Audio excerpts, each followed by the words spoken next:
Alright, what's up YouTube? It's your boy PDude311 here, and we are playing some Call of Duty World War II.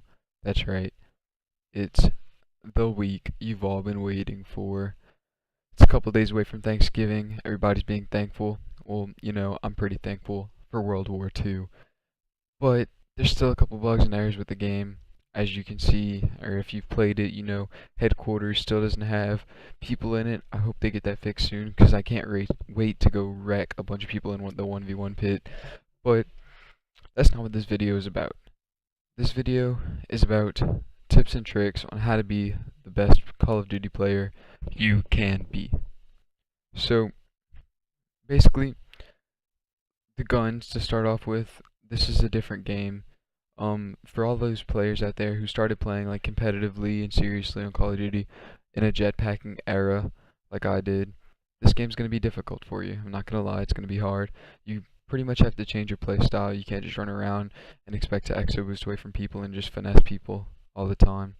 Um, Even the guns are gonna be different. The way you shoot, and everything's gonna be different. The way you approach people, just the way you move around the map, it's all gonna be different. So you really have to change your play style and almost play a slower pace, I guess, and a more aware pace. Map awareness is a big thing. Know what head glitches are around each corner so you can pre-aim those head glitches when you turn corners. Don't sprint around corners, because if you sprint around a corner and someone else is there that's already pre-aiming, you're dead meat. You're just dead. There's nothing you're gonna be able to do about it unless you can just snap on him or he's really really bad. So the guns I use in this game, I mostly use PPSH, the bar. Um, I use a lot of the ARs. The STG-44 is good sometimes, and yeah, that's pretty much the only guns I use. I snipe every now and then, but in this gameplay, I'm using the PPSH epic variant called the Thrive. Um, I use it just because it looks cool and I like the iron sights on it. But variants in this game don't change anything from the real gun, so nothing you really have to worry about there. Sensitivity, I don't want to play on anything too high, and most people don't on boots on the ground, just because it's going to be harder for you to hit your shots. I play on a 4.5, so it's not that high, and sometimes when my shot's off, I play on a 3.4. And the reason I play on like a 3 horizontal and a 4 vertical, or a 4 horizontal 5 vertical, is so that way I can get to people who drop shot and jump shot faster. Um, Map awareness.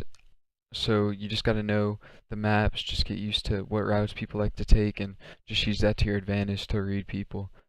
Um, Basic trainings in this game, there's a lot of good ones, and all of them have their pros and cons, but the ones I use the most or find the most helpful is either Hustle, which allows you to reload when sprinting, and Primed, which gives you an extra attachment, but the real thing about Primed is it doesn't let you get affected by bullet flinch as much, which is huge in this game, because my, oh my, bullet flinch in this game is just a pain. There's nothing you can do about it. If you get shot with a bar or anything that gives you high flinch, and you're trying to snipe, or if you're trying to also use another AR, it is just like, you can't hit them. There's nothing you can do about it, you're just dead. So make sure if you're really bad with flinch and your aim's not good to begin with, make sure you're running primed, or if you just want that extra attachment, it's still a good perk. Divisions in this game.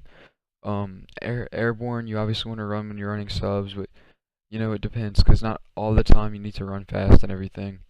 So different divisions will help you, and depending on what division you use is normally what basic training you'll use with it.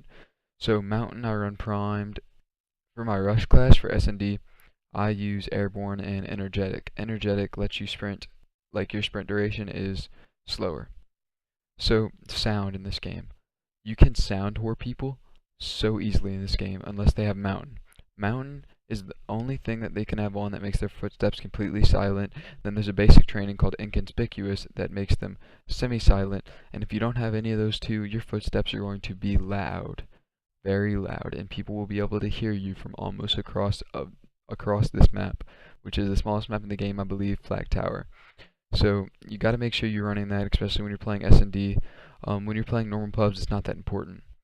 Jump and drop shotting. This is huge in this game because if you're just peeking around the corner and you know someone's there expecting you, you can't just run around because they're going to be able to hit you.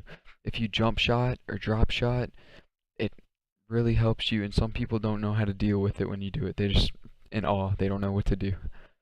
So you got to make sure you vary your shots, and you just got to know what to do in which situation. Sometimes I jump into a drop shot, which works almost every time. Um, Make sure you know what's around you in corners, and don't ever sprint around corners. Just never do that. So that's going to be all for this video. I hope you guys enjoy. Make sure to leave a like, comment, and subscribe. I played a free-for-all in the background on this video, so I hope you guys enjoy, and I'll see you guys in the next video. Peace.